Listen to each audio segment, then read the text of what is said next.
2, 1. You may now begin.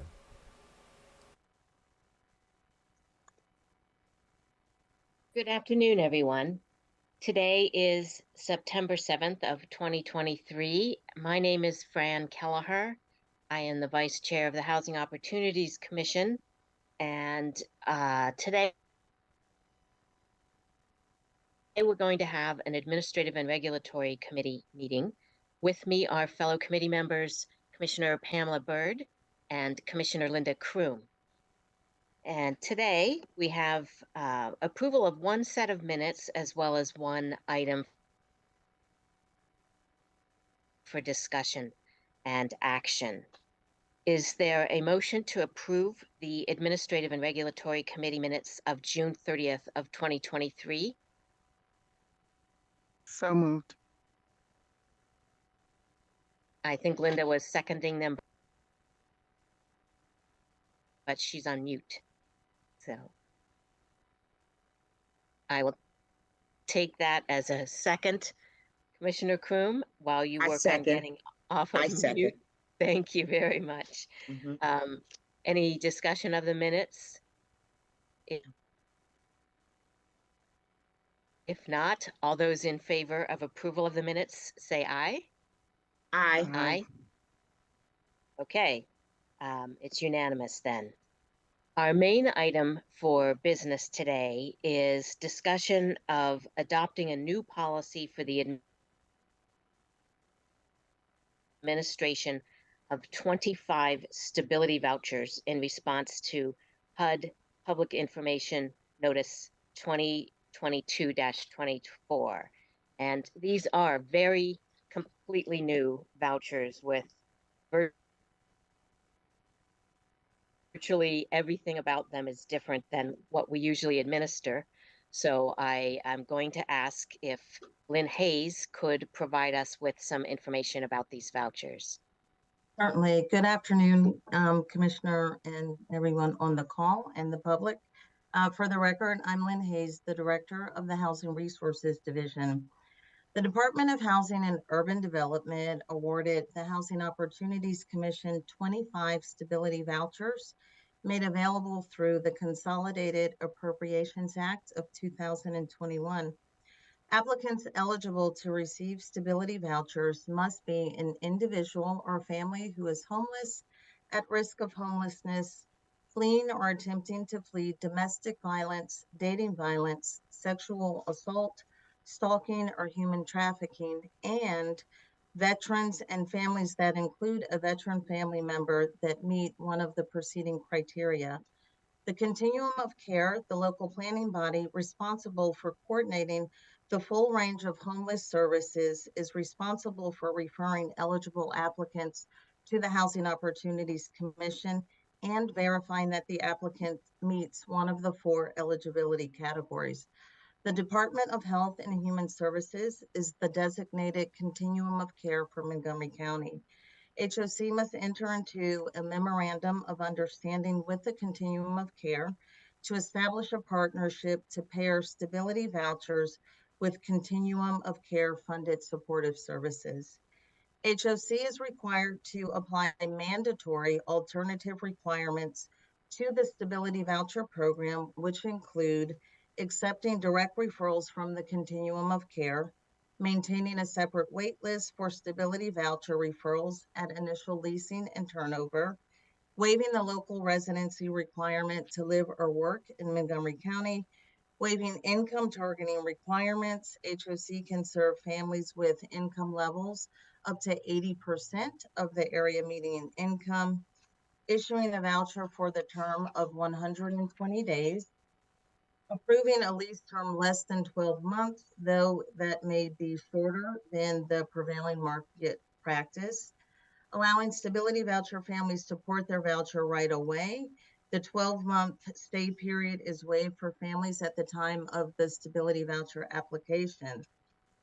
Additionally, HOC cannot deny admission to the stability voucher program for any of the following reasons. If any member of the family has been evicted or terminated from a federally assisted housing program, If the family owes rent or other amounts to a public housing authority in connection with Section 8 or public housing assistance. If the family has not reimbursed any public housing authority for amounts paid to an owner under a housing assistance payment contract for rent, damages to the unit, or other amounts owed by the family under the lease. If the family breached an agreement with the public housing authority to pay amounts owed to a public housing authority or amounts paid to an owner by a public housing authority. If the family would otherwise be prohibited admission under alcohol abuse standards established by HOC, and if HOC determines that any household member is currently engaged in or has engaged in drug-related criminal activity during a reasonable amount of time before admission. Additionally, HOC is electing to adopt the following discretionary policies contingent upon commission approval at the next HOC board meeting on September 13th, 2023. Using stability vouchers to facilitate an emergency transfer in accordance with the Violence Against Women Act Emergency Transfer Plan, pre-inspecting available units to create a pool of eligible units under the stability voucher program for families interested in leasing, waiving the initial certification exam and accepting income calculations and verifications from third-party providers or from an examination that HOC conducted for another subsidized housing program within the last 6 months if the family does not have a change of income, waiving third-party income verifications and accepting self-certification as the highest form of income verification at program admission, accepting third-party income verifications that are not dated within 60 days of HOC's request, waiving the requirement to obtain verification of a social security number and verification of eligible immigration status prior to program admission, and accepting the required documentation within 180 days of admission, and waiving the requirement to obtain verification of date of birth and disability status prior to admission, and accepting self-certification. Verification must be obtained within 90 days of program admission. Additionally, HOC is electing to adopt permissive prohibitions to the stability voucher program if any household member is currently engaged in or has engaged in violent criminal activity within the last 12 months. If any household member has engaged in other criminal activity which may threaten the health, safety, or right to peaceful enjoyment of the premise by other residents or persons residing in the immediate vicinity within the last 12 months, if any household member has committed fraud, bribery, or any other corrupt or criminal act in connection with federal housing programs within the previous 12 months, and if any household member has engaged in or threatened abusive or violent behavior towards HOC personnel within the last 12 months. The aforementioned mandatory and permissive waivers will be added to the HOC administrative plan contingent on approval from the HOC Board of Commissioners at the next board meeting on September 13th, 2023. In closing, the Stability Voucher Program is designed to promote a community-wide commitment to the goal of ending homelessness while promoting access to mainstream programs for our most vulnerable individuals and families. So thank you. I will take any questions at this time. Thank you. And before we go to questions, I failed to mention at the beginning that our executive director, Chelsea Andrews, is here with us as well, and would like to give her an opportunity to make comments about how this fits into the HOC overall program and how it expands our ability to serve the community. Thank you. Thank you, Madam Chair and members of the public, as well as the committee and HOC team.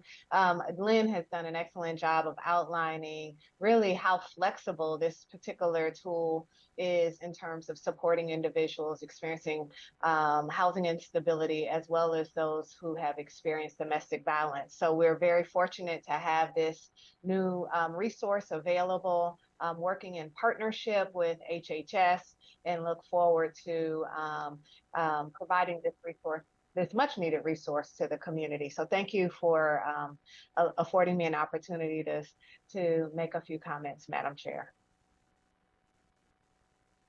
Lynn, I had a question. Sure. I had a question, please. I just wanted to know, now these 25 stability vouchers, will they have the same application as the regular voucher holders?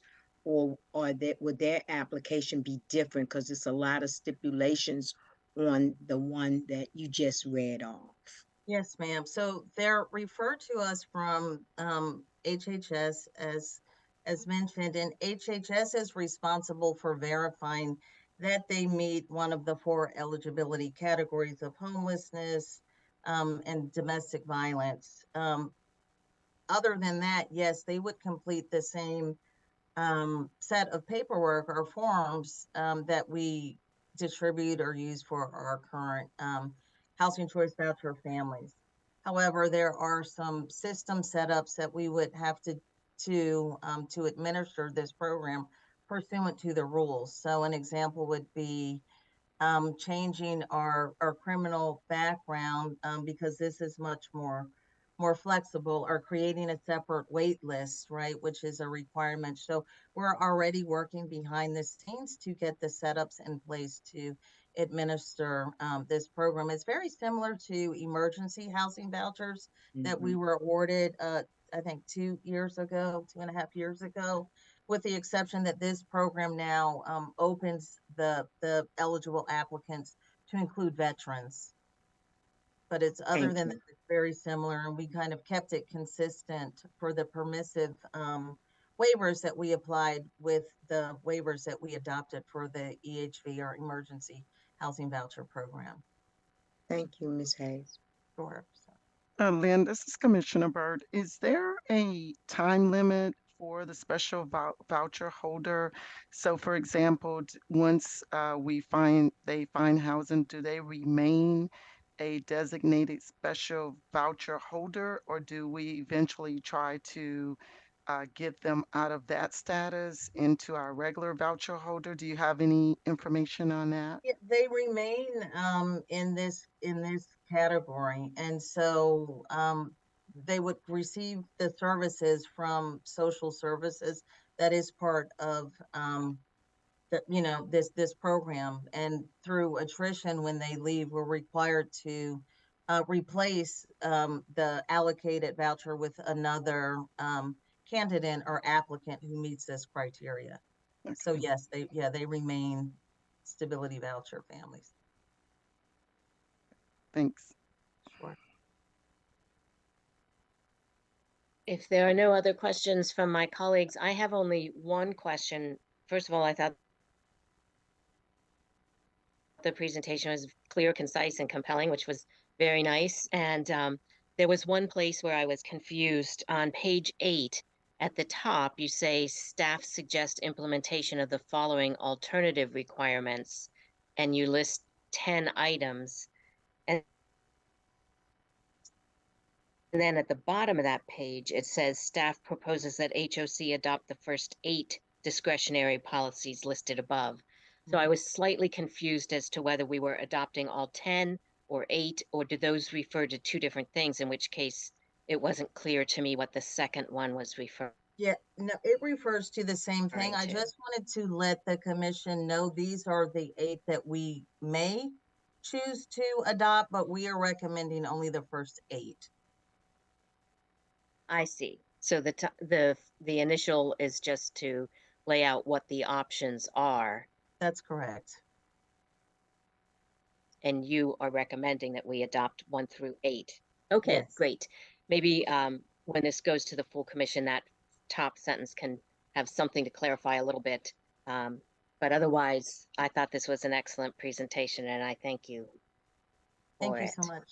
Thank you. Any other questions from commissioners? And if not, is there a motion that we join staff in recommending this policy to the full commission? I move approval.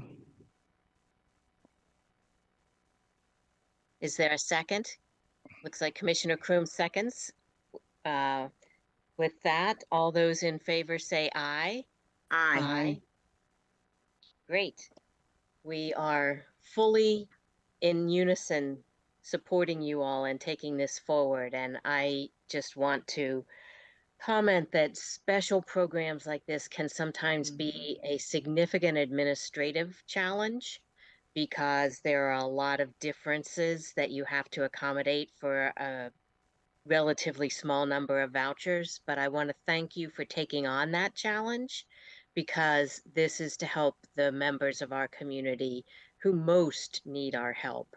And so thank you for all the hard work you've Lynn, I just had one more question. already And done on this is this and for the hard work you will do on it in the future. Thank you so much. this is quick. I just wanted to know with the ones under domestic violence, how do you reassure them that the person they're trying to get away from don't know where they're living at now? Is it some kind of, do they have some type of program, or does HAS have a program?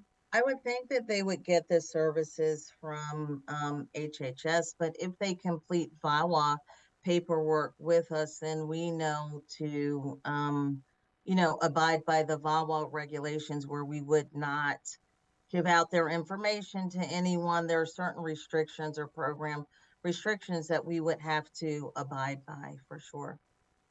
Okay, thanks, Lynn. Sure. Any other questions for Lynn or any of the staff? If not, having completed our agenda, I will consider this meeting adjourned. Thank you all. Thank you, commissioners. Thank you, team. Thank you. Bye-bye. Bye.